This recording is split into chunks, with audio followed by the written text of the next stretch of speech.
बिस्मिल्लाहिर्रहमानिर्रहीम, अस्सलाम वालेकुम। न्यूज़ टुनाइट के साथ मैं हूं ईमान नवाज। प्रोग्राम में आपको कहेंगे खुशामदीद। नाज़रीन, आज जब डोनाल्ड ट्रंप की ताज़ा धमकी की गूंज फ़ज़ाओं में तैरती महसूस हुई तो यूं लगा जैसे आसमान की बुलंदियों पर अम के परिंदे ठटक गए हों, जैसे हवाओं ने अपनी सांस रोक ली हो और ज़मीन ने आहिस्ता से कोई पुराना जख्म छू लिया हो। ये धमकी महज लफ्ज़ों का हथियार नहीं बल्कि दिलों की धड़कनों पर दस्तक है, एक ऐसा साया जो इंसानी सलामती के चिरागों को मद्धम करने की कोशिश करता है। हम उस दहलीज पर खड़े हैं जहां ख्वाहिश सिर्फ एक है कि बारूद की बू के बजाय महक उठे, आम की खुशबू के नफरत के शोलों के बजाय जलें उम्मीद के दिए। ये कैसा अहद है जहां ताकत के ऐवानों से उठने वाली बाज़गश्त कमजोर बस्तियों के ख्वाबों को लर्जा देती है, जहां हर धमकी एक नई बेयकीनी को जन्म देती है और हर ऐलान दिलों में अनजाने खदशात बसा देता है। मगर इसी अंधेरे में अमन की आरजू एक नन्ही शमा की मानिंद जलती रहती है, जो याद दिलाती है कि इंसानियत अभी जिंदा है, कि खौफ के समंदर में भी सुकून का एक किनारा मुमकिन है। सवाल यह है कि क्या दुनिया इस शमा को हवा देगी या इसे तूफानों के रहमो करम पर छोड़ देगी। उधर आलमी फजा पर मईशत के बादल कुछ यूं मंडला रहे हैं जैसे तारीख खुद को दोहराने के लिए बेचैन हो, जैसे 2008 का आलमी माली बहरान की बाज़गश्त भी फिर से सुदाई देने लगी हो। मंडियों की सांसें उखड़ रही हैं, करेंसियों की कदर लड़खड़ा रही है और इस तूफान की जद में एक आम इंसान का चूल्हा सबसे पहले बुझता है। पाकिस्तान में पेट्रोल की बढ़ती कीमतें ऐसे हैं जैसे जिंदगी के पहिए में रेत भर दी गई हो। हर सफ़र कठिन, हर सांस महंगी और हर ख्वाब कुछ और दूर है। ये महज अदादो शुमार का खेल नहीं, ये उन चेहरों की कहानी है जो रोज़ बरोज़ बढ़ते बोझ तले दब रहे हैं। और वतन अजीज़ में सियासी मंजरनामा भी किसी बेचैन दरिया की तरह है, जिसकी मौजें कभी सुकून का वादा करती हैं तो कभी तुग़यानी की खबर देती हैं। कुछ ही अरसा पहले मुज़ाकरात की नर्म रोशनी दिखाई दी थी, मगर अब वो जाला कहीं धुंध में गुम हो चुका है। पाकिस्तान तहरीक इंसाफ के 9 अप्रैल के जलसे का ऐलान एक नई हलचल की निशानी है, जबकि अदालत की जानिब से बैरिस्टर सलमान सफदर को मुलाकात की इजाज़त को भी कहीं बेहतरी की अलामत बताई जा रही है। पीटीआई में अंदरूनी इख्तलाफात की चिंगारियां भी सुलग रही हैं और ऐसे में सवाल यही है कि क्या इस सरजमीन को इस्तेहकाम का साहिल नसीब होगा या ये कश्ती अभी मजीद भंवरों का सामना करेगी। तमाम मौज़ूआत पर गुफ्तगू होगी, मगर प्रोग्राम में सबसे पहले सियासी मंजरनामे पर गुफ्तगू के लिए हमें ज्वाइन कर रहे हैं साबिक गवर्नर सिंध और सीनियर सियासतदान इमरान इस्माइल साहब ने। शुक्रिया सर मुझे प्रोग्राम में ज्वाइन करने के लिए। इमरान इस्माइल साहब, आप पूरी दुनिया में एक तरफ बुरान है और अदम इस्तेहकाम है, मगर पाकिस्तान में आज भी सियासी इस्तेहकाम जूं का तू है। कुछ अर्सा कबल आप लोगों ने मुज़ाकरात जैसी माहौल बनाने की कोशिश की, मगर सर अब वो माहौल कहीं गायब हो गया है। कहाँ गया वो माहौल? बहुत शुक्रिया। देखिए, बात यह है कि पाकिस्तान में जो सियासी बुरान है या अदम इस्तेकाम है सियासत के मैदान के अंदर, उसमें दो दो पार्टियां क्लियर हरीफ हैं। एक है पाकिस्तान तहरीक इंसाफ या इमरान खान, दूसरे है एस्टैब्लिशमेंट या पाकिस्तान की फौज। अब इमरान खान साहब का जो प्रॉब्लम है वो डायरेक्ट पाकिस्तान की फौज के साथ है। वो कहते हैं जी बात होगी तो इनसे होगी, वो तो हम हुकूमत से बात करेंगे नहीं। फौज बात करने को तैयार नहीं है, वो कहते हैं कि अपने कोई बात नहीं करनी, जिसने बात करनी है वो सियासी लोगों के साथ बात करें। तो हमने ये बेड़ा उठाया है कि टू ब्रेक दिस आइस, हम इस्टेब्लिशमेंट के बजाय हम जाके हुकूमत से बात करना शुरू करते हैं। सो हमने पीपल्स पार्टी को अप्रोच किया, हमने पीएमएलएन को अप्रोच किया, हुकूमत को अप्रोच किया, और हमें बड़े पॉजिटिव वाइब्स और बड़े पॉजिटिव वहां से हमें रिस्पॉन्स मिला ठीक कि जी बिल्कुल बैठ के बात कर सकते हैं। अब प्रॉब्लम ये है कि पीटीआई में बात की जाए तो किससे बात की जाए? उनके चेयरमैन को चेयरमैन कोई नहीं मानता, सेक्रेटरी जनरल को सेक्रेटरी जनरल कोई नहीं मानता, उनकी बैंक को लीडर कोई नहीं मानता। एक अजीब वहां पे खिचड़ी सी बनी हुई है, कोई अंदाजा नहीं है। इमरान खान से मुलाकात हुए बगैर पीटीआई के अंदरूनी मामला सुलझ नहीं सकेंगे जब तक इमरान खान साहब क्लियरली नहीं बताएंगे। वैसे तो उन्होंने बताया हुआ है कि बैरिस्टर गौहर चेयरमैन है, लेकिन पार्टी उनको चेयरमैन नहीं मानती। सो अभी वहां पे काफी मुश्किलात का सामना है, और जब तक वो खान साहब से क्लियर उनको गाइडेंस या इंस्ट्रक्शन नहीं आती, वो शायद आगे ना बढ़ सके इस मामले में। इमरान इस्माइल साहब, जो आप लोगों ने मुज़ाकरात की कोशिश की, इस सारी कोशिश के दरमियान पीटीआई से कौन सी क़यादत या कौन से लोग आपके साथ राब्ते में थे, और क्या एस्टेब्लिशमेंट की तरफ से कोई रिस्पॉन्स आया था? नहीं, पीटीआई की क़यादत के तो मैं नाम नहीं लूंगा, बिकॉज वो बेचारे फिर एक अलग चक्कर में पड़ ठीक। जाते हैं सारे। तो हमसे मिलते हैं और सारे यही कहते हैं जी हमारा नाम ना आए, किसी को पता ना लगे, फलाना हो। तो ठीक। वो तो रहने दें, लेकिन जो एस्टेब्लिशमेंट से हमने रब्ता करने की कोशिश की, इस पर बात करने की कोशिश की, लेकिन उन्होंने उस तरफ से कोई हमें ऐसा जवाब नहीं आया कि उनका कोई इंटरेस्ट है बात करने के लिए। उन्होंने कोई हमें ऐसे पॉजिटिव इंडिकेटर वहां से नहीं है। क्योंकि इमरान साहब हम देखते हैं कि मुज़ाकरात की बातें भी होते हैं, माहौल भी बनता है, कुछ सीबीएम्स भी नजर आते हैं, लेकिन फिर मामलात कहाँ जाके रुकते हैं? नहीं, सीबीएम तो कोई नजर ही नहीं आया जब तक दोनों ने अभी तक कोई ऐसी इंडिकेशन नहीं दी है कि वो कहीं लचक दिखाने को तैयार है। तो सीबीएम तो वहां बनेगी जहां पे थोड़ी फ्लेक्सिबिलिटी हो। ठीक। यहाँ तो फ्लेक्सिबिलिटी कहीं दोनों तरफ नहीं आ रही। और पीटीआई का तो बहुत बड़ा नुकसान देखे ना हुआ है कि इमरान खान जेल में है, पीटीआई की आला क़यादत जो है वो कोट लखपत में पड़ी हुई है, वर्कर्स जो है उनको पूछने वाला कोई नहीं है, और सब इधर अपने अपने राह गा रहे हैं। तो आई थिंक इस वक्त इमरान खान की बेइंतहा पॉपुलैरिटी के बावजूद सियासी नुकसान पीटीआई को बहुत बड़ा। हम्म। सर, पीटीआई की जो मौजूदा क़यादत है हमेशा से ही तनकीद की जद में रहती है, और शेर अफजल मरवत साहब की अगर बात की जाए वो भी कहते हैं कि मामलात हल होने लगते हैं और फिर अलीमा खान साहिबा का वो जिक्र करते हैं कि उनकी वजह से फिर मामलात ख़राब हो जाते हैं। तो ये जो क़यादत की कमज़ोरी है, आप समझते हैं क़यादत की कमज़ोरी है? और दूसरा, अलीमा खान का जो किरदार है, आप भी यही समझते हैं कि उनकी वजह से मामलात हल नहीं हो रहे? देखिए, मेरी अलीमा खान से कोई बात नहीं हुई। मैं तो उतना देखता हूँ जितना आपके मीडिया पे या सोशल मीडिया पे नजर आता है। ठीक। और जाहिर है कि अलीमा खान के अंदर सियासी ट्रेनिंग तो उनकी नहीं है। Hmm. She has no political background at all. ठीक है ना, उन्होंने काउंसिल इलेक्शन नहीं लड़ा। और पीटीआई इस वक्त एक सख्त दौर से गुजर रही, एक नॉर्मल पॉलिटिकल पार्टी नहीं है पीटीआई। पीटीआई इस वक्त एक अंडर प्रेशर, एक बड़े सख्त वक्त से गुजरने वाली जमात है, हाँ। जिसे एक मंजी हुई सियासी लीडरशिप की जरूरत। तो वो मंजी हुई सियासी लीडरशिप पीटीआई के अंदर मौजूद है, हम्म। लेकिन somehow it has been ignored। और फैसले वो करें जिन्हें सियासत का अलिफ भी नहीं पता। तो वो अभी ये लर्निंग कर्व में है पॉलिटिक्स के, तो वो तो पीटीआई को नहीं रन कर सकेंगे। So I wish all the best. ठीक। लेकिन पीटीआई के जो जेन्युइन लोग हैं पीटीआई के अंदर मौजूद हैं आज भी, वो जब तक आगे नहीं आएंगे और बीड़ा नहीं संभालेंगे तो शायद मुश्किलात से दो चार ही रहेगी। जेन्युइन लोगों का आपने जिक्र किया है सर, पीटीआई में तमाम चेहरे आपके जाने पहचाने हैं। आपके नजदीक इस वक्त कौन सा ऐसा किरदार है, जो जो शख्स है जो इसमें किरदार अदा कर सकता है? नहीं, बहुत सारे लोग हैं। खुद अली अमीन गंडापुर में समझते हैं उस काबिल है कि वो पीटीआई को लीड कर सकता है। ठीक। हमने आतिफ खान है जो पीटीआई को लीड कर सकते हैं, हम्म। असद कैसर हैं जो पीटीआई को लीड कर सकते हैं, या कोट लखपत में जो शाह महमूद कुरैशी है। तो सबसे सबसे अच्छी तो मैं समझता हूँ खान साहब के बाद कोई अगर पीटीआई को लीड कर सकता है वो लीडरशिप तो शाह महमूद कुरैशी और दीगर जो कोट लखपत में कैद हैं, जिसमें बेगम यास्मीन राशिद हैं या एजाज चौधरी साहब। एजाज चौधरी साहब की बाय द वे तबीयत भी खराब है उनकी, तो हार्ट की कंडीशन का भी इशू है, उनके गुर्दों का भी आज मामला आया है।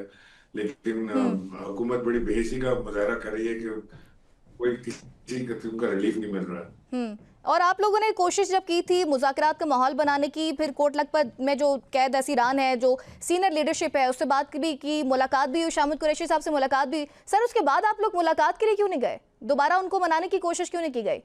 नहीं, उनको किसी से मनाऊं, वो तो माने हुए हैं। वो तो खुद ये कह रहे हैं कि भाई हमें ये टकराव की सियासत छोड़ के हमें मुज़ाकरात की सियासत करनी चाहिए, हमें ठीक। बैठ के टेबल पर बात करनी है। उनको किस चीज पे मनाऊं मैं? वो तो ऑलरेडी खुद वो पूरा 2 दफा खत लिख चुके हैं इस बात के ऊपर। आम चीज है, कोई मुझे नहीं दिया उन्होंने पर्सनली, मीडिया के ऊपर आया, उनके खुद उनके साइन के साथ आया है। तो वो तो चाहते ही हैं कि मुज़ाकरात करें और एक अच्छा माहौल सियासत का पैदा किया जाए। इमरान इस्माइल साहब, पिछले एक अरसे से महाजराई से तो कुछ नहीं हासिल हुआ पीटीआई को, लेकिन एट दी एंड मामलात जो है वो बातचीत से ही हल होने हैं। लेकिन पीटीआई में कोई भी शख्स बैकडोर राब्ता करने की कोशिश करता है तो सारी क़यादत और कारकुन उसके पीछे पड़ जाते हैं। पहले अली अमीन गंडापुर की हमारी एग्जाम्पल मौजूद है कि वो भी तनकीद की जद में थे, अब सुहेल आफरीदी साहब पर भी बातें हो रही हैं। तो पीटीआई इस सिलसिले में कैसे निकलेगी? देखिए, पीटीआई जो है ना वो चल रही है सोशल मीडिया के प्रेशर पर। ठीक। जो सोशल मीडिया में इस वक्त गदर पीटीआई में मचाया हुआ है वो उन्होंने तबाही के दहाने पे लाके खड़ा कर दिया। और ये वो लोग खुद एक मिनट के लिए भी जेल नहीं गए, पाकिस्तान से बाहर जाके बैठ गए, यूट्यूब चैनल बना लिए, पैसे कमा रहे हैं, और वो पीटीआई को बात किए जा रहे हैं। उनका कोई लेना देना नहीं है पीटीआई से इस वक्त। वो सिर्फ अपने नोट गिन रहे हैं कि जी उनके सब्सक्रिप्शन कितने आते हैं। तो जहां से सब्सक्रिप्शन आते हैं वो बात वो शुरू कर देते हैं, वो जी इमरान खान 24 घंटे में रिहा होने वाला है, ये फलाना होने वाला है। कल रात के अंधेरे में अली अमीन गंडा कपूर की जो है आम शख्सियत से मुलाकात, अभी रात से पर्दा उठाऊंगा, सब सनसनी फैलाने वाली चीजें, और पीटीआई को नुकसान दर नुकसान इससे पहुंचाया जा रहा है। पीटीआई को चाहिए कि वो बजाय सोशल मीडिया के प्रेशर में आए और उस मीडिया के प्रेशर के थ्रू वो अपने फैसले करे। उनको चाहिए कि उसको इग्नोर करें और अपने सियासी फैसले खुद करें। जाहिर है कि अगर कोई शख्स ये कोशिश करेगा कि उसके इस्टेब्लिशमेंट से पीटीआई के साथ बातचीत करनी चाहिए, जो कि इमरान खान ने कहा कि जी मैं उनसे बात करूंगा, तो कोई तो बात करे, कोई तो मिलेगा जाके। ये तो बिल्कुल अछूत बना के उन्होंने रख दिया कि जी जो पाकिस्तान आर्मी के किसी बंदे से मिला वो गद्दार है। बिल्कुल। अब अगर ये इस तरह इन्होंने चलना है तो चलें, जैसे करना है करें, लेकिन मैं समझता हूँ कि गद्दारी के लेवल बांटना छोड़ देने चाहिए सबको। हम सब पाकिस्तानी हैं, सब पाकिस्तान से मोहब्बत करते हैं, अपने अपने नजरिया है सबका, हमारे नजरियों से इख्तिलाफ हो सकता है, हुब्बुल वतनी और मोहब्बत में, क्योंकि मोहब्बत में किसी को इख्तिलाफ नहीं हो सकता, कोई किसी को गद्दार नहीं कह सकता, कोई इंडियन एजेंट नहीं है Pakistan. So I think once we come to this, then मेरा ख्याल है कोई बैठ के बात करने की बात होगी। लेकिन सोशल मीडिया का इस कदर प्रेशर है पीटीआई पे, इस कदर प्रेशर है कि उन्होंने अपनी तबाही मचा ली इसके पीछे, कि जी बस जो सोशल मीडिया जिसको अच्छा कह रही है उसको गले लगा लो, जिसको बुरा कह रही है उसको बाहर निकाल दो, उसको धक्के मारो, उसको मीटिंग में ना बुलाओ, उसको पार्टी से निकाल दो। तमाशा लगे। बिल्कुल, और ये इन्हीं वजूहात की वजह से हम देख रहे हैं कि खान साहब की रिहाई तो दूर की बात, एक मुलाकात भी नहीं करवाई जा रही और प्रेशर भी डेवलपमेंट नहीं कर पा रही पीटीआई। इमरान साहब, पीटीआई अंदरूनी खलफचार का तो शिकार है, ये नजर भी आता है। अलीमा खान साहिबा ने 10,000 अफराद आज अडयाला जेल के बाहर इकट्ठा करने का कहा था, सोहेल अफरीदी साहब ने 9 अप्रैल को जलसे का ऐलान किया, तो ये तजाद है इनके बयानात में भी, एक चीज पर स्टैंड नहीं कर रहे। ये एक ही दिन भी इन्होंने ऐलान नहीं किया, आप समझते हैं ये वाज़ेह तकसीम है इनके अंदर? नहीं, बहुत बड़ा फर्क है, कम्युनिकेशन गैप है, एक दूसरे से बात नहीं करते, अपनी अपनी तौर से ऐलान करते फिर रहे। देखें, जब इन लोगों का क्या काम था, इनका नंबर 1 काम था कि इमरान खान को रिहा कराने के लिए अवामी प्रेशर बिल्ड करना है जी। ठीक है, उसमें ये फेल हो गए। नंबर 2 इनका ये काम था कि ऑपोजिशन का कोई ग्रैंड अलायंस बना लेते जिससे कोई प्रेशर बिल्ड होता, ठीक। वो उसमें भी फेल हो गए। नंबर 3 इनका काम ये था कोई नेगोशिएशन खोलते, उसमें भी फेल हो गए। So what are they doing? ये तो मतलब कोई चौथा काम इनका मुझे बता दें क्या है पार्टी के अंदर? क्या है इनका पार्टी के अंदर? इसको कमेटी में डाल दो, उसको कमेटी से निकाल दो, इसका ये करा दो, उसको कर दो, इसको ये कह दिया, उसको वो कह दिया, उसको गाली दे दी, उसको बोला दफा हो जाओ, उसको बोला आ जाओ। हाँ, और फिर 10,000 अफराद इकट्ठा करने की हम मुसलसल एक देख रहे हैं, स्टेटमेंट दी जाती है। अलीमा खान साहिबा भी ये दावा करती हैं कि 10,000 बंदा इकट्ठा होगा, फिर ये भी दावा किया जाता है कि ये मकबूल तरीन पार्टी है, लेकिन इससे तो अब कारकुन भी मायूस होता जा रहा है। देखें, इमरान खान की मकबूलियत में तो कोई शुबा नहीं है। ठीक। इस वक्त कंपेयर किससे करेंगे? आसिफ अली जरदारी से, नवाज शरीफ से, शहबाज शरीफ से, ये सारे मिलके भी इमरान खान के बराबर सियासी पॉपुलैरिटी में आज नहीं पहुंचते, आज तक नहीं पहुंचते, कल का पता नहीं, कह नहीं सकता। ठीक। सो वो बात अपनी जगह है, लेकिन ये जो फेलियर है ना बार बार बंदे जमा करने का और चीजें करने का, ये इसलिए है कि इनकी अप्रोच इनकी अप्रोच में फर्क है। एक सियासी अप्रोच होती है, इसमें आप पॉलिटिकल वर्कर के घर जाते हैं, उसको राजी करते हैं, उसको ऑथराइज करते हैं, उसको आगे लाते हैं, गले लगाते हैं, उसके दुख दर्द को समझते हैं, वो वर्कर आपके लिए निकलता है बाहर। ठीक। ये वर्कर इस तरह निकलते कि आपने डी जॉब पे बुलाया और ट्वीट कर दी कि जी पाकिस्तान तहरीक इंसाफ इस वक्त जो है वो एक हालत जंग में है, और जंग में तदबीरों के साथ, ये मैं आपको हकीकत बता रहा हूँ, जंग में तदबीर के साथ काम किया जाता है, के साथ नहीं, लिहाजा अवाम जरूर पहुंचे, हम लीडरशिप बनी आएगी इसलिए हम आएंगे तो गिरफ्तार कर ली जाएंगे। सुभान अल्लाह, वाह वाह, क्या हिकमत अमली है, मुझे बताइए कौन सी सियासत? बिल्कुल। इमरान साहब, अब जो 9 अप्रैल को जलसे का ऐलान कर दिया गया है, कंटेनर्स निकाले जाते हैं अगर, तो कोई फर्क पड़ेगा या आप समझते हैं कि माहौल मजीद खराब होगा? नहीं, मेरा नहीं ख्याल, केपेबल नहीं है, 9 अप्रैल का भी जलसा होगा नहीं, कुछ भी नहीं होगा। ठीक। अच्छा, इमरान इस्माइल साहब, फवाद चौधरी साहब ने भी कहा था, नॉर्मल हालात के अंदर भी ये मुश्किल काम है करना, ठीक है, जब आप एक सिर्फ पुलिस के साथ आपका मुकाबला पड़ जाता है तो वो संभालना मुश्किल हो जाता है। यहाँ तो हालात और हैं, तो सख्ती का माहौल है, तो पीटीआई वैसे ही ऑर्गेनाइज नहीं है, एक दूसरे के खून के प्यासे हुए हैं, तो उन्होंने कहाँ से ये सारा काम करना है। अच्छा, इमरान इस्माइल साहब, फवाद चौधरी साहब ने भी कहा था कि महमूद खान अचकजई कोई रास्ता निकालेंगे खान की रिहाई के हवाले से, मगर बज़ाहिर तो ऐसा कुछ नहीं लग रहा, और इन दिनों वो मंजर आम पर भी नजर नहीं आ रहे। इस खामोशी के पीछे क्या राज है? ये तो महमूद खान अचक से ही बता सकते हैं। मैं उनकी इज्जत तो बहुत करता हूँ, जी लेकिन जी। वो जब से लीडर ऑफ अपोजिशन बने हैं, उन्होंने एक तो पहले ही कह दिया था कि इमरान खान की रिहाई जो है वो उनका टॉप एजेंडा नहीं है।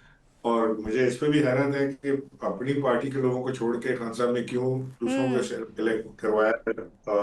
महमूद खान अचक को इधर कराया, सेनेट में उनको करा दिया। अपने लोगों से लीडरशिप पैदा की जा सकती थी और की जा सकती है। मेरा आज भी ये मानना है हम्म। कि खान साहब की पार्टी को अगर कोई रन कर सकता है तो वही लोग रन कर सकते हैं जो पार्टी को इनसाइड आउट जानते हैं, जो हम्म। पार्टी के मिजाज को जानते हैं, इमरान खान के मिजाज को जानते हैं, पार्टी के मैनिफेस्टो को जानते हैं, वो नजरिया रखते हैं पार्टी का, वही लोग इसको थोड़ा आगे ला सकते अच्छा सर, कौमी हुकूमत की भी बातें चल रही थी, फवाद चौधरी साहब ने भी कहा था कि बननी चाहिए ये, इस बारे में क्या अब भी सोचा जा रहा है कौमी हुकूमत के बारे में? हैं। आज सोचा जा रहा है, इस वक्त देखें, हल हल कौमी हुकूमत ही है और हम्म। दूसरा कोई हल है नहीं इस वक्त पॉलिटिकल पाकिस्तान में। हम्म। एक कौमी हुकूमत हो ब्रॉड बेस्ड, जिसके अंदर पीटीआई भी शामिल हो, पीपल्स पार्टी भी शामिल हो, जमात इस्लामी भी हो, जेयूआई भी हो, मुस्लिम लीग नून भी हो, सारे हों। उसमें कौमी एजेंडा तय किया जाए, उसके टाइम फ्रेम दिया जाए और उस वो लेकर आगे चलें, तभी सीबीएम बनेंगे, कॉस्ट बिल्डिंग मेजर्स होंगे और उसके आगे हम चल सकेंगे। हम्म। मैं समझता हूँ कि बेहतरीन है नेशनल हुकूमत का इसमें। ठीक है, आपके नज़दीक कौमी हुकूमत बननी चाहिए, लेकिन इमरान इस्माइल साहब, एक सवाल मैं आपसे करना चाहूंगी कि इस वक्त मौशी दबाव बढ़ता जा रहा है, ओवरऑल जो मशरक़ वस्ता की सूरत हाल है। पहले भी कुछ सहाफ़ियों की जानिब से कहा गया कि इस्टेब्लिशमेंट को हुकूमत की परफॉर्मेंस पर कुछ तहफ़्फ़ुज़ात हैं और बाकायदा ये उनको पैगाम भी दे दिया गया कि डिलीवर करें, ये डिलीवर करने का वक्त है। लेकिन अब जंग के बाद हालात अगर मज़ीद बिगड़ते हैं तो सेम पेज में कोई दरार आ सकती है? सेम पेज में तो किसी को भी दरार आ सकती है, हमारा तो तजुर्बा यही है कि हम भी बड़े अच्छे सेम पेज पर थे और दरार आई। हम्म। तो वो तो किसी वक्त भी आ सकती है, लेकिन वाकई ये हुकूमत का इतना बड़ा बोझ है जो स्टैब्लिशमेंट ने उठाया हुआ है कि I think the sooner they get rid of it the better it is. लेकिन कुछ अंदाजे ये भी लगाए जा रहे हैं इमरान इस्माइल साहब कि बुशरा बीबी कोई किरदार अदा कर सकती हैं इस तमाम सूरत हाल में। आप खान साहब के काफ़ी क्लोज रहे हैं, आपको लगता है कि अगर बुशरा बीबी को मना लिया जाए तो खान साहब भी मान जाएंगे? मुमकिन है, हो सकता है। खान साहब, बुशरा बीबी का खान साहब के ऊपर तो बहुत इन्फ्लुएंस है। खान साहब उनकी बात सुनते हैं, खान साहब उनसे मशावरत करते हैं। तो लेकिन बहरहाल फैसला तो खान साहब ने ही करना है। लेकिन यस, बुशरा बीबी का इन्फ्लुएंस खान साहब पर है। ठीक। अच्छा सर, आज 190 मिलियन केस की समाअत भी हुई है और अदालत ने बैरिस्टर सलमान सफदर को इमरान खान साहब से मुलाकात की इजाज़त भी दी है। वैसे जब भी पीटीआई प्रेशर क्रिएट करती है तब मुलाकात मुमकिन हो जाती है, वरना नहीं होती। इस मुलाकात का क्या लगता है आपको कि करवा दी जाएगी? और सेकंड सर, कि आप काफ़ी क्लोज रहे हैं, जैसे मैंने पहले भी जिक्र किया है, पीटीआई ये दावा करती है कि खान साहब पर ये तमाम केसेस जो हैं वो सियासी हैं। आपको भी लगता है कि तमाम केसेस सियासी हैं या वाकई फिर खान साहब ने कहीं ना कहीं को करप्शन की थी? नहीं, करप्शन तो इमरान खान और करप्शन दो मुतजाद चीजें हैं। आई डोंट बिलीव कि इमरान खान ने करप्शन की, लेकिन इमरान खान के करीब कुछ लोगों ने जरूर की होगी। मैं उनके लिए कसम नहीं खा सकता, बुजदार के लिए मैं कसम नहीं खा सकता, मैं और लोगों के लिए नहीं खा सकता। हम्म। लेकिन खान साहब के लिए मैं कह सकता हूँ कि वो is not corrupt, financially is not corrupt. Hmm. Number दो ये कि जो मुलाकात का आपने कहा, ये मुलाकात तो हो जाएगी क्योंकि सुप्रीम कोर्ट का ऑर्डर है। हम्म। उसमें नहीं लगता कि रंका जलेगा। पहले भी इनकी मुलाकात हुई थी सलमान सफदर साहब की, और अब दोबारा भी इनकी मुलाकात होने जा रही है। तो आई थिंक आई बिलीव हो जाएगी और अच्छा है कि वो मिलकर आए तो खान साहब की सेहत के बारे में हम आपको बताएं, जिससे थोड़ा गम और गुस्सा जो है वो कम। ठीक। इमरान इस्माइल साहब, पीटीआई तो स्टिल ये बात कर रही है कि इमरान खान साहब की रिहाई के लिए सर धड़ की बाजी लगाई जा रही है, लेकिन रमजान के वक्त भी हमने देखा कि वो 6 दिन का पार्लियामेंट में जलसा दिया गया, फिर इस्तकबाल रमजान का नाम देकर उसको खत्म कर दिया गया। छोटी ईद भी गुजर गई है, बड़ी ईद आप देख रहे हैं कि खान साहब बाहर आएंगे? ये तो अल्लाह जाने की ख्वाहिश तो है कि खान साहब अभी बाहर आ जाए, हम्म। लेकिन फिलहाल ऐसे हालात लगते नहीं है, मुझे नजर नहीं आता। बाकी अल्लाह को बेहतर मालूम होगा कि वो छोटी ईद से पहले आते हैं या 2 दिन में आते हैं या कितना अरसा लगता है। लेकिन इस वक्त कोई सरदर्द की बाजी नहीं लग रही। ये सब अपने आप को बेवकूफ बनाने की बात है। कौन सरदर्द की बाजी लगा रहा है? हम्म। कोई भी नहीं लगा। उन्होंने, उमर अयूब साहब ने ऐलान किया कि हम भूख हड़ताल करेंगे 3 घंटे की, 5 से 7। बेवकूफ कोई करता है इस तरह? 5 से 7 यानी शाम की चाय आप नहीं पियेंगे, लंच करेंगे, उसके बाद कैलकुला फरमाएंगे, फिर आ जाएंगे, 3 घंटे वहां बैठेंगे, उस दौरान आप कुछ नहीं खाएंगे, उसके बाद घर जाके फिर डिनर करेंगे। Hmm. So it's non serious attitude, non political, non serious, अजीब सा एटीट्यूड है। सो मेरी समझ से बाहर है। ठीक है, बहुत शुक्रिया सीनियर सियासतदान साबिक गवर्नर सिंध इमरान इस्माइल साहब ने हमें ज्वाइन किया। आपके कीमती वक्त का। नाज़रीन, एक छोटी सी ब्रेक शामिल करेंगे, ब्रेक के बाद दोबारा हाजिर होंगे। Stay with us.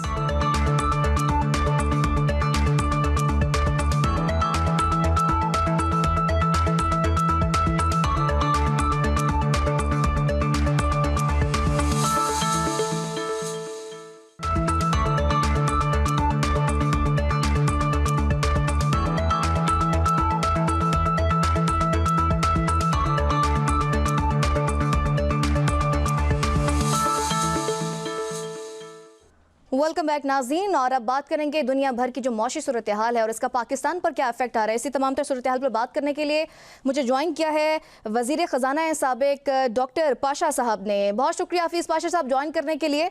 और हफीज़ पाशा साहब, इस वक्त जो मशरक़ वस्ता में जारी जंग की वजह से पूरी दुनिया में एक मौशी बहरान है, बिलखुसूस अगर यूरोपीय ममालिक और एशिया भी इसमें शामिल है। पाकिस्तान को तो पहले ही मौशी मसाइल का सामना है। इस जंग के बाद पाकिस्तान को कितना अरसा दरकार होगा आपके मुताबिक मईशत संभालने के लिए? बिस्मिल्लाहिर्रहमानिर्रहीम। पहले तो ये बात वाज़ेह हो जाए कि ये जंग कब तक चलेगी। जी, अब सवाल ये पैदा होता है कि इस वक्त लग ये रहा कि कॉन्फ्रंटेशन पीक पे है, और आज रात के तक उन्होंने थ्रेट दे दिया अमेरिका ने कि हम बहुत ही ज़्यादा नुकसान पहुंचाएंगे।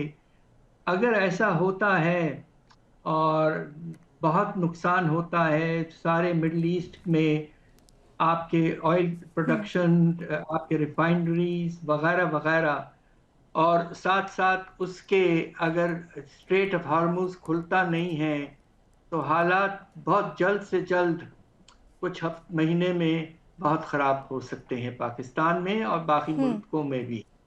इसलिए हम सब बहुत परेशान हैं और देख रहे हैं कि क्या होने वाला है। पाशा साहब, पाकिस्तान को कर्जे भी वापस करने हैं, बेरोजगारी भी है पाकिस्तान में, इंडस्ट्री भी ठप होकर रह गई है। ऐसी सूरत हाल में एग्रीकल्चर में भी किसान जो है वो मायूस है। अद्वियात की बात की जाए, खाद महंगे दामों मिल रहे हैं। आप वजीर खजाना रह चुके हैं, इस वक्त पाकिस्तान के पास मौशी मैकेनिज्म क्या है जिससे मुल्क को डगर पर लाया जा सकता है?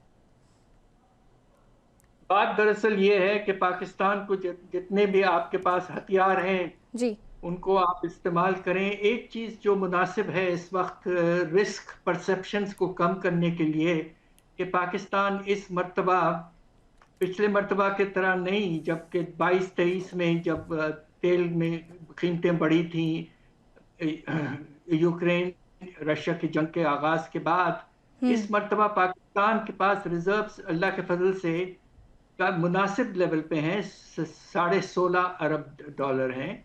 पिछले मर्तबा ये इसके आधे भी नहीं थे। दूसरी बात यह है कि छतरी हमारे पास इस वक्त एक IMF का ऑनगोइंग प्रोग्राम है और इससे पाकिस्तान के बारे में रिस्क परसेप्शन कम होता है। तो बस ये दो चीजें हमारे फेवर में इस मर्तबा हैं। अब देखिए क्या होता है। पाशा साहब, मुख्तलिफ मौशी तज्जियाकार यही कहते हैं कि दुनिया को bubble.com जैसी मौशी बहरान का सामना भी है, जैसे 2008 में दुनिया को एक मौशी बहरान का सामना करना पड़ा था।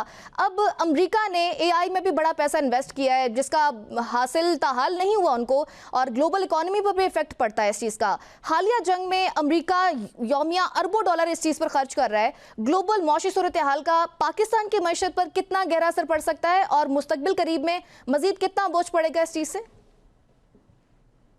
देखिए, ये दो तरह के असरात हो सकते हैं और इससे भी ज्यादा, बस दो अहम जो नुकसानात हो सकते हैं। सबसे पहले मिडल ईस्ट में जो नुकसानात हुए हैं, ठीक, और जो इस वक्त ऑयल एक्सपोर्ट तकरीबन बंद पड़ा है, तो नतीजा ये कि हमारे जो मिडल ईस्ट की इकोनॉमीज हैं, खास तौर पे सऊदी अरेबिया, UAE वगैरह, ये रिसेशन में चले जाएंगे और इनके पास जो एक्सपोर्ट इनकम है वो बहुत कम हो जाएगी। कुछ अरसे के लिए शुरू हो गया है कम होना।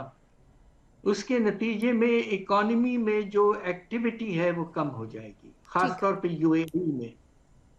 उसके नतीजे में जो वर्कर्स वहाँ गए हैं मुख्तलिफ मुल्कों से, उनकी ज़रूरत कम हो जाएगी और उसके नतीजे में हमारे पास जो रेमिटेंसेस आते हैं जिसका 55% मिडल ईस्ट से आता है, उसमें नुमाया तौर पर कमी आ सकती है। एक तो ये ग्लोबल इम्पैक्ट है पाकिस्तान पर। ठीक।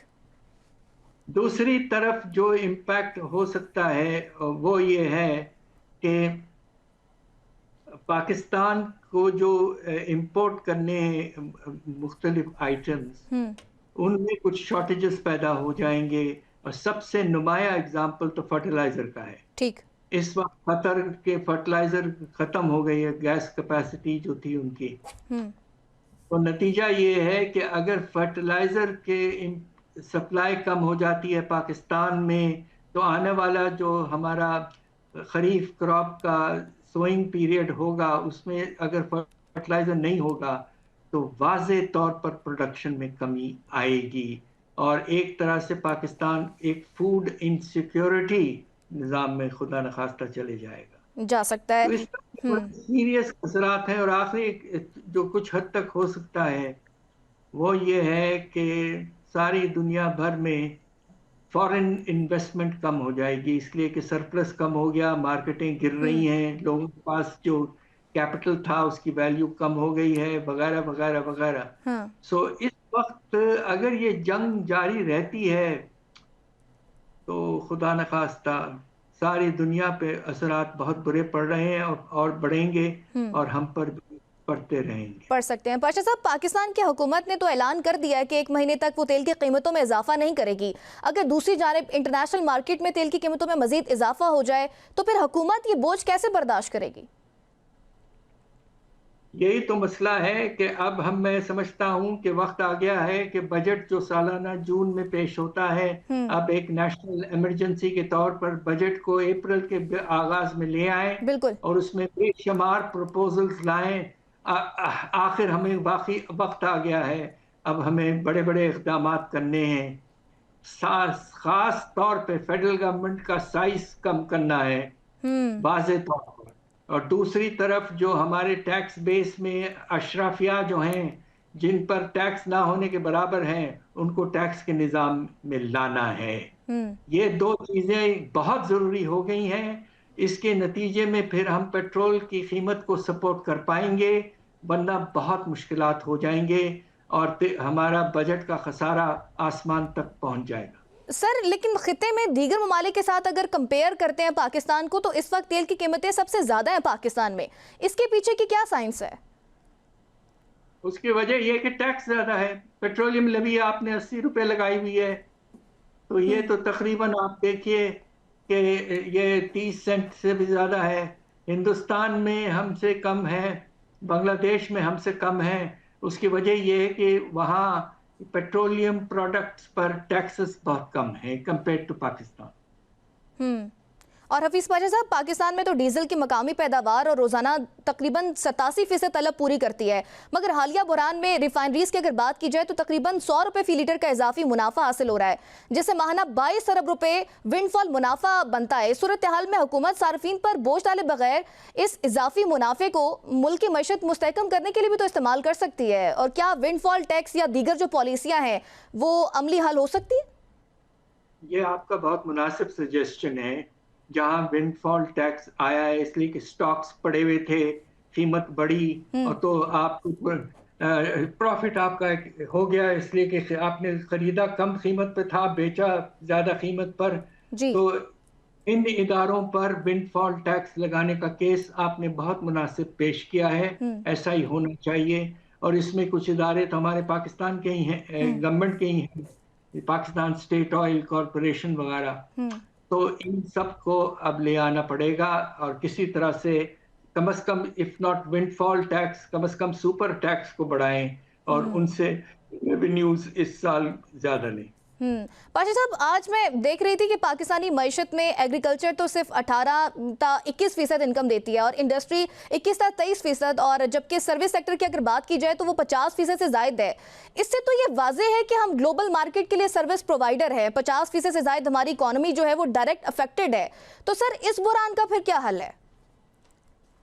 बात दरअसल ये है कि सर्विसेज में बहुत सी चीजें ऐसी हैं जो पाकिस्तान के अंदरूनी हालात से ताल्लुक है, उनका एक्सपोर्ट वगैरह से कोई ताल्लुक नहीं है। सबसे बड़ा सेक्टर जो है हमारा सर्विसेज में वो होलसेल एंड रिटेल ट्रेड है जी। और ये बेसिकली बाजार हैं जो हमारे मुल्क में चीज़ें बनती हैं या बाहर से आती हैं, उनकी फरोख्त करना, उनको सेल करना, तो ये सबसे बड़ा सेक्टर है। उसके बाद में जो सेकंड बिगेस्ट सेक्टर है वो ट्रांसपोर्ट का है। आपको तो हैरत होगी सुन के कि ट्रांसपोर्ट का सेक्टर सनती शोबे से भी बड़ा है। और अब इसके जो हालात होने वाले हैं वो देखना है कि किस हद तक ये सेक्टर जो है ये आगे बढ़ता है या कीमतों के बढ़ने की वजह से इस सेक्टर में कमी आना शुरू हो जाएगी प्रोडक्शन में। पाशा साहब, हालिया दिनों में पाकिस्तान की हुकूमत ने एक जानिब तेल की कीमतों में बड़ा इजाफा करके दूसरे दिन कमी का ऐलान भी किया है, लेकिन दूसरी जानिब शक्कर और नौश की कीमतें बढ़ती जा रही हैं। तो सर, ये तो फिर सिस्टम बैलेंस तो नहीं हुआ? नहीं, उसकी वजह ये है कि आपने कीमतें तो बढ़ाई हैं।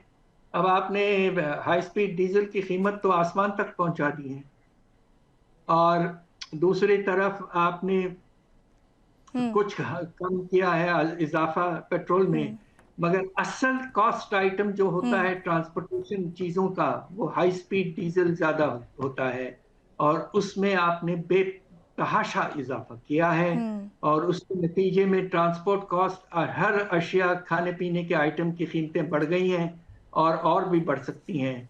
तो ये बहुत ही अफसोसनाक सिचुएशन है कि खाने पीने के अशिया की कीमतें खास तौर पे बढ़ने का खतरा मौजूद हो चुका है। पाशा साहब, पाकिस्तान की जो मौशी स्ट्रक्चर है रोज अव्वल से स्टेबल नहीं पाया हमने। करप्शन भी एक नासूर बन चुका है जिसका जिक्र आपने भी किया। एक तवील अरसे से आप भी इस मौशी निज़ाम को पी रहे हैं। असल मुहरकात क्या है इसके पीछे, क्योंकि आपने तो इस सिस्टम को काफ़ी करीब से देखा है। इस निज़ाम का हल क्या है? क्योंकि आज मोहम्मद औरंगजेब साहब भी यही बात कर रहे थे कि बहुत सारे कुछ इदारे हैं जो निजकारी के काबिल नहीं है और उन्हें हम वो बंद करने जा रहे हैं क्योंकि वहाँ पर भी करप्शन है। बिल्कुल बिल्कुल। अब आपको मैं एक नुमाया एग्जाम्पल दूं जी, इसकी वजह से हम सब की जिंदगियों में पहुंच पड़ा है, और वो है बिजली की कीमत। ये बिजली का जो सेक्टर है इसमें न सिर्फ इनएफिशिएंसी है, आपको सुन के हैरत होगी कि लॉसेस जो हैं सिर्फ डिस्ट्रीब्यूशन में, बिजली पहुंचाने और फिर साथ साथ बिलिंग लॉसेस यानी कि बिलिंग पैसे रिकवर करने में दिक्कत, ये मिल मिला के 15 से 20% है पाकिस्तान में दुनिया के तकरीबन हाईएस्ट लेवल पे। और ये एक बहुत बड़ी वजह है कि कीमतें आसमान तक चढ़ी हुई हैं पेट्रोल की, बिजली की। तो हमारे यहाँ इनएफिशिएंसी के तो बेशुमार बड़े बड़े एग्जांपल्स हैं। इलेक्ट्रिसिटी का सेक्टर जो है वो एक नुमाया एग्जांपल है। दूसरी तरफ टैक्स के निज़ाम में भी करप्शन बेतहाशा है। तो इस तरह के बहुत से केसेस हैं, और पाकिस्तान को तो आपको पता है कि करप्शन परसेप्शन इंडेक्स जो ट्रांसपेरेंसी इंटरनेशनल हर साल तैयार करता है, उसमें पाकिस्तान की रैंकिंग जो है वो बांग्लादेश, हिंदुस्तान वगैरह से नीचे वाज़े तौर पर है। सर, आखिर में ये बताइएगा कि आप जैसे मौशी एक्सपर्ट के नज़दीक वो 5 कौन सी अहम एक्शंस हैं या मैकेनिज्म कह लें जो हुकूमत को अपनाकर पाकिस्तान की मईशत को स्पेसिफिकली IMF और दीगर कर्जों से बोझ से छुटकारा दिला सकते हैं? सबसे पहले हमारे बदन के खून जैसा अहम जो चीज है वो हमारे बरामदात। हमें एक्सपोर्ट्स को बेतहाशा इंसेंटिव्स देना है जिस तरह बांग्लादेश वगैरह देते हैं। ठीक।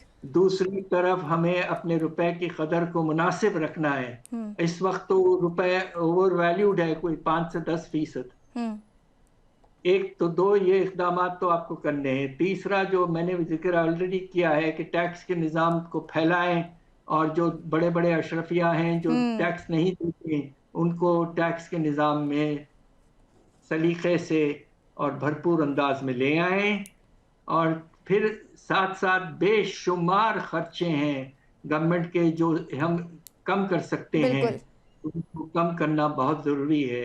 एक चीज़ पे मैं ज़रूर कहता चलूँगा कि अल्लाह के फजल से हमारा बेनज़ीर इनकम सपोर्ट प्रोग्राम एक बहुत ही सलीके और वेल टारगेटेड प्रोग्राम है। इसको IMF और दूसरे ममालिक और वर्ल्ड बैंक वगैरह बहुत सपोर्ट कर रहे हैं। ये इस वक्त हमें बेनज़ीर इनकम सपोर्ट प्रोग्राम जो गरीबों को पैसे मिलते हैं उसको तकरीबन 1.5 से 2 गुना कर देना चाहिए। ठीक। और इसके नतीजे में बेशुमार रिलीफ हमारे गरीब आवाम को मिल सकता है। बहुत शुक्रिया। साबिक वज़ीर ख़जाना पाशा साहब हमारे साथ मौजूद थे। इसी के साथ एक छोटी सी ब्रेक शामिल करेंगे। ब्रेक के बाद दोबारा हाजिर होंगे। Stay with us.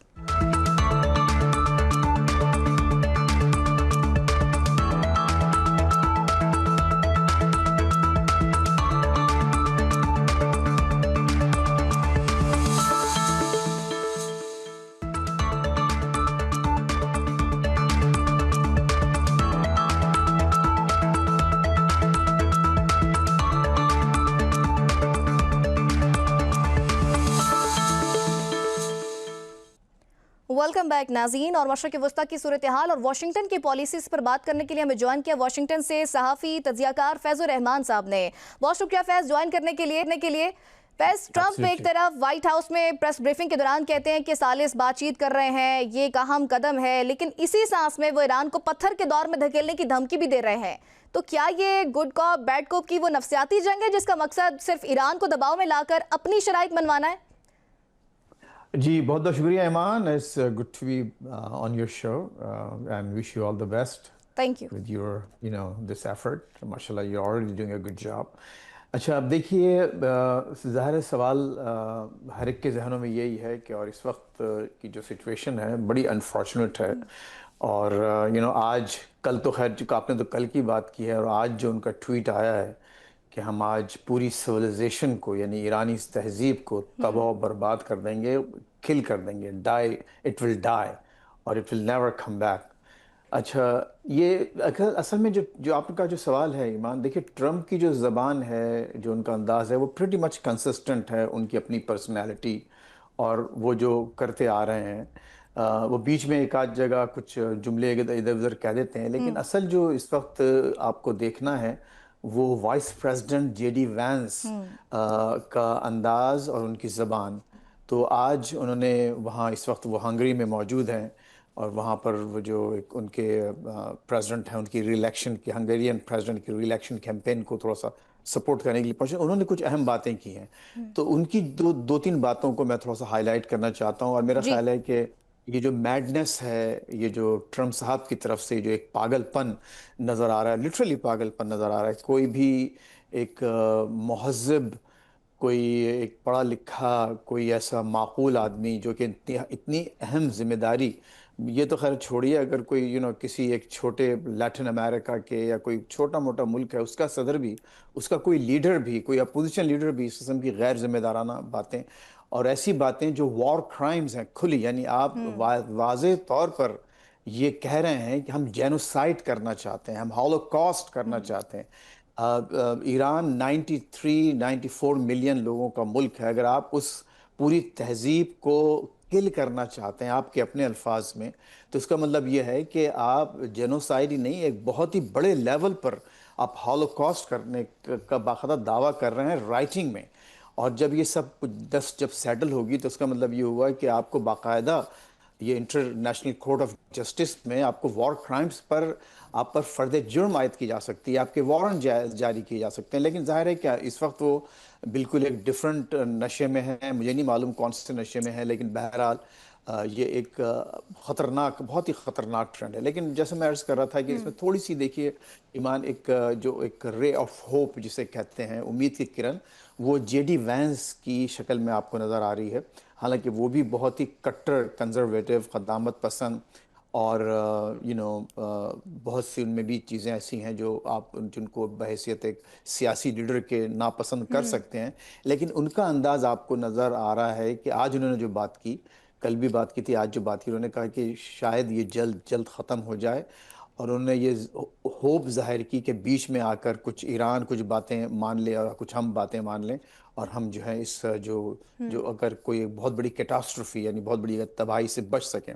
तो एक बहुत बड़ा सेगमेंट इस वक्त खुद इनकी कैबिनेट का, इनके अपने करीब तरीन साथियों का ऐसा है ट्रंप का, जो नहीं चाहता कि अमेरिका इस रास्ते पर चले कि बाकायदा एक पूरी तहजीब को, आप पूरे मुल्क को तबाह बर्बाद करने का सोच रहे हैं। क्योंकि फिर ईरान तबाह बर्बाद नहीं होगा, पूरा मिडल ईस्ट, ज़ाहिर है जो ईरान ने जो धमकियां दी हैं, जो उन्होंने अपनी टारगेट लिस्ट जारी की है, तो अगर आप उसको देखें तो फिर बेसिकली आप उस पूरे खित्ते की तहजीब की बात कर रहे हैं। आप सिर्फ ईरान की तहजीब की बात नहीं कर रहे हैं, आप मिडल ईस्टर्न कंट्रीज, ज़ाहिर फिर पाकिस्तान अभी से बहुत ज़्यादा हम पर असर पड़ रहा है। हमारी इकानमी पहले से एक ज़ाहिर है एक फ्रेजल थी, और वो और मसाइल का शिकार हो रही है। खुद जो आपके जो दूसरे जो पड़ोसी ममालिक हैं, यानी भारत के मामलात आप ठीक। देखें कि अब तो ऐसे बहुत सी चीज़ें ऐसी हैं जो मैं समझता हूँ कि शायद कोई बेहतरी की उम्मीद निकल आए, लेकिन इस वक्त जो है मुझे शदीद ख़तरात मंडलाते हुए नज़र आ रहे हैं पूरे खत्ते में। फैज, आप और समझते हैं कि ये जो नाज़ेबा ट्वीट्स हैं, धमकियां हैं, फिर जो डेडलाइन दी जाती है उसको मजीद एक्सटेंड कर दिया जाता है, लेकिन दूसरी जानिब ईरान को भी ये क्रेडिट जाता है कि वो प्रेशराइज नहीं हो रहे, मजीद हमले किए जाते हैं, हमलों में ईरान की जानिब से भी कोई कमी नहीं आती। अब ये जो फ्रस्ट्रेशन की आप बात करें, आप समझते हैं इस फ्रस्ट्रेशन में सदर डोनाल्ड ट्रंप कोई बड़ी गलती कर सकते हैं? देखिए यही बात है, अब ईरान का ज़ाहिर है वो ईरान की जो लीडरशिप है वो ज़्यादा बेहतर जानती है, लेकिन at the end of the day देखिए लोगों को अपनी जान, अपना माल, अपनी जो बच्चों की ज़िंदगियां, बूढ़ों की ज़िंदगियां, उनको बचाना है। और जो एक कई हज़ार साल पुरानी एक सिविलाइजेशन है, एक मुल्क है जो डेवलप हुआ है, मेरा ख़्याल ये है कि ठीक है, अच्छी बात है, आप जंग पे आमादा हैं, मरने मराने पर आमादा हैं, और आपने हमले भी कर लिए हैं अपने पड़ोस में, सब कुछ किया है, लेकिन at the end of the day cooler minds have to prevail. Imaan देखिए, दैट्स द बॉटम लाइन। देखिए डिप्लोमेसी और जो वॉर स्ट्रेटजीज़ हैं उनका जो असल मकसद ये होता है कि आप अपने नुकसानात को बचाएं और दुनिया को एक तरह से आप जो है एक बेहतर जगह बनाने की कोशिश करें। ठीक है, आपके हालात ख़राब हैं, लेकिन इसका मतलब ये नहीं है। और ये जो अब जो ख़बरें आ रही हैं, आज एक बहुत अहम आर्टिकल यहाँ छपा है एक अहम जरीदे में जी। कि वहाँ पर ख़ुद एक जो आपके वहाँ के प्रेसिडेंट हैं वो परेशान हैं कि उनकी मर्ज़ी के बग़ैर बहुत से हमले किए जा रहे हैं।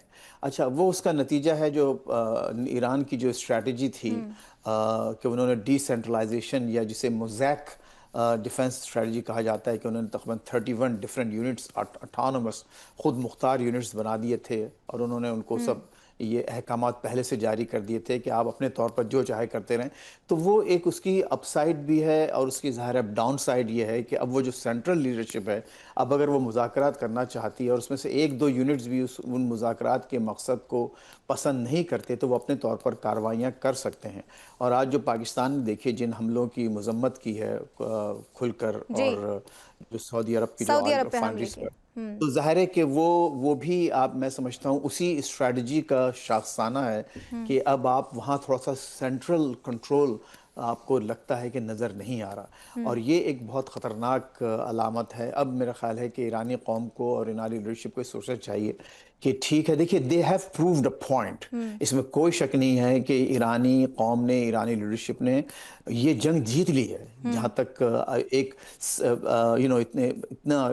कितने 5-6 हफ्ते हो चले हैं, और उन दिनों में आपने न सिर्फ ये कि अपना दिफा किया है, बल्कि अपने दुश्मन को भी बहुत नुकसान पहुंचाया है। अमेरिका को, इसराइल को बेपनाह नुकसान पहुंचाया, और साथ साथ ज़ाहिर है आपके नेबर्स का भी बहुत नुकसान हुआ है। मैं समझता हूं कि Iran by all definitions they have won this war.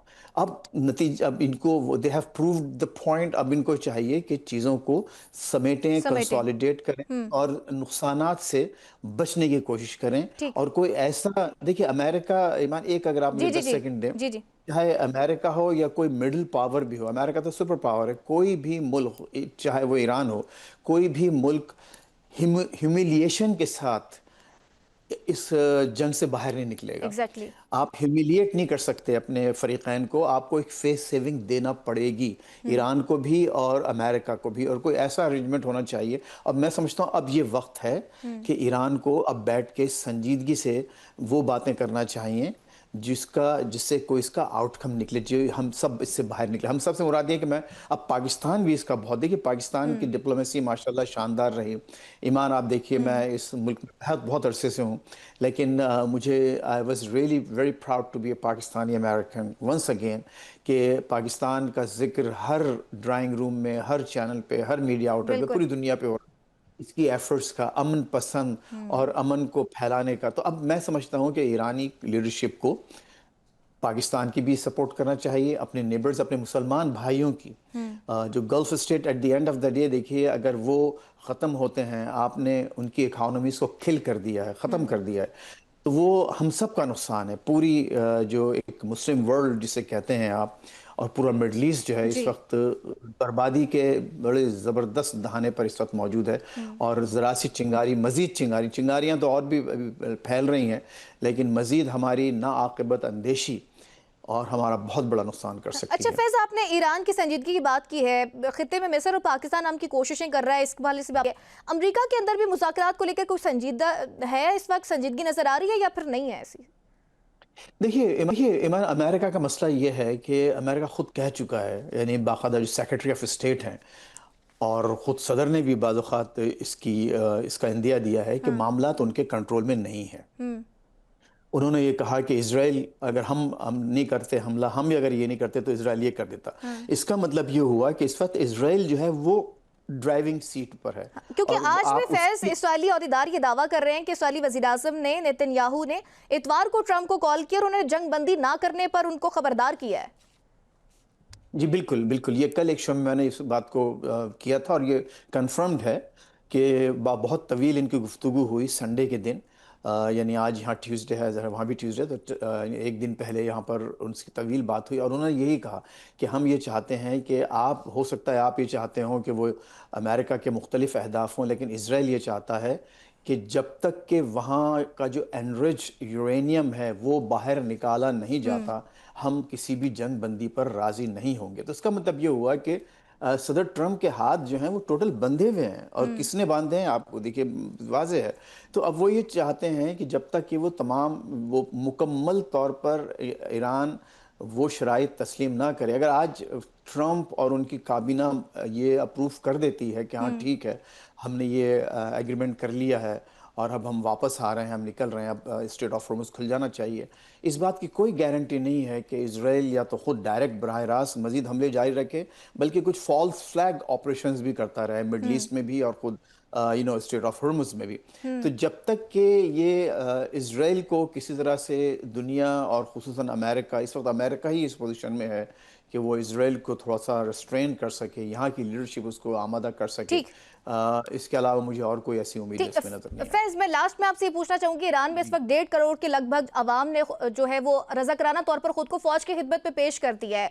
America अब क्योंकि डेडलाइन भी करीब है, अगर सदर ट्रंप कोई हमला करते हैं ईरान पर, जैसे उन्होंने धमकी भी दी है कि ईरान को तबाह कर देंगे और पूरी लीडरशिप को तबाह कर देंगे, तो ये जो रज़ाकाराना तौर पर खुद को लोग अपनी फौज के हवाले कर रहे हैं उनकी खिदमत के लिए, तो ये अमरीकी फौज के लिए डरावना ख्वाब नहीं होगा? अमरीका की तैयारी है इस हवाले से? जी, बहुत अच्छा सवाल है ईमान आपका। देखिए इसमें एक बात जो बहुत अहम है, ये बात तो तय है कि आज उन्होंने जो बात की है कि पूरी सिविलाइजेशन यानी पूरा मुल्क वो तबाह, कल भी ये कहा कि will take the entire country out, या यानी पूरा मुल्क। देखिए पूरा मुल्क जब आप की बात करते हैं वो उसकी एक ही सूरत है कि बाकायदा आप 1 मिलियन की ग्राउंड आर्मी के साथ एक ग्राउंड इन्वेजन करें, बाकायदा अपनी फ़ौजें उतार दें, उसी वक्त आप पूरे मुल्क पर हमला कर सकते हैं और पूरे मुल्क को किसी हद तक कोशिश कर सकते हैं। ज़ाहिर है वो आपके लिए एक सुसाइडल एक्ट होगा। देखिए मुझे जो दूसरा जो ख़तरा नज़र आता है, और ऐसा ना हो, अल्लाह करे, मेरी दुआ यही है कि उनके जहन में शायद कोई न्यूक्लियर वेपन्स की बात है, जो क्योंकि इतने थोड़े से वक्त में अगर वो आज रात पूरे मुल्क को, पूरी तहजीब को तबाह करना चाहते हैं, तो वो तो एक न्यूक्लियर ऑप्शन बिल्कुल। की बात कर रहे हैं। और यही जो सबसे बड़ा ख़तरा है कि वो अब आप चाहे वो 1 मिलियन लोग वहाँ रज़ाकार के तौर पर आ जाएं, 2 मिलियन लोग रज़ाकार के तौर ठीक। पर आ जाएं, जब अगर आप इतने बड़े वेपन्स की बात करते हैं, ज़ाहिर है कि फिर भी अब ईरान इतना बड़ा मुल्क है कि वो 1-2 न्यूक्लियर वेपन्स के साथ भी तबाह पूरा बर्बाद नहीं होगा। उसके लिए भी एक बहुत बहुत बड़ी तादाद में आपको इवन न्यूक्लियर वेपन्स भी चाहिए। तो क्या हम उस स्टेज पे आ चुके हैं आज रात? अल्लाह ना करे ऐसा हो, लेकिन अगर ऐसा होता है तो देखिए फिर अमेरिका का भी बहुत बड़ा नुकसान होगा। और मैं नहीं समझता कि इज़राइल भी इस हमले को के बाद सरवाइव कर सकता है। फिर तो ये पूरा it's all bets are off, जैसा कि कहा जाता है, इंग्लिश में एक मुहावरा है कि ये तो पूरी दुनिया के लिए फिर एक इंतहाई आर्मगेडॉन जिसे कहा कि मतलब एक समझिए तबाही के दाहने पे आप पहुंच जाएंगे।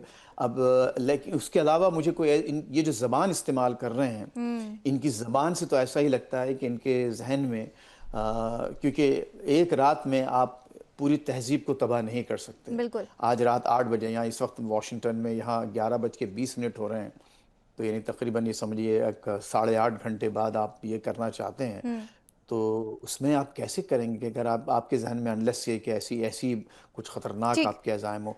हम दुआ ही कर सकते हैं कि अल्लाह ताला मशरक़ वस्ता की सूरत हाल को बेहतर करे, अमन कायम हो दोनों फ़रीक़ैन के दरमियान। फैज़ुर रहमान साहब सहाफ़ी और तज्ज़ियाकार वाशिंगटन से हमारे साथ मौजूद थे, बहुत शुक्रिया आपके कीमती वक़्त का। नाज़रीन, न्यूज़ टुनाइट से मुझे दीजिए इजाज़त, अपना ख्याल रखिएगा, अल्लाह ने के बाद।